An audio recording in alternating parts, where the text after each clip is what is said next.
Have you ever heard of imposter syndrome? And if so, have you dealt with that in your career and how do you manage that? Yes, I have dealt with imposter syndrome.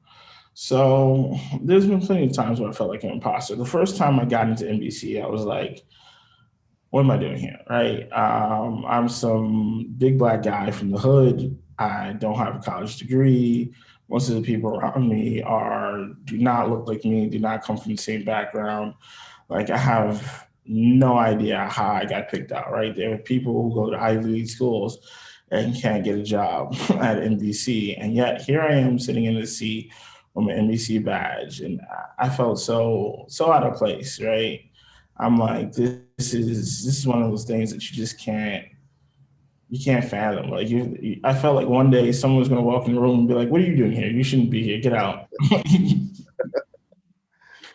And it caused me to study harder than I've ever had before, right? So when I first got into NBC, even though I went through the 6 months training program, like all of my stuff was theoretical. It was an actual real world experience.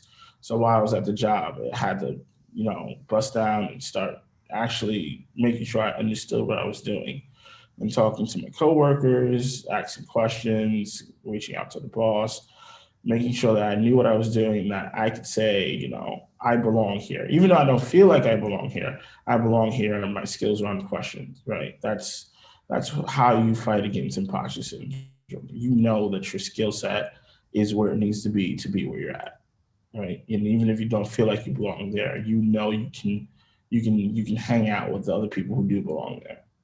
Gotcha.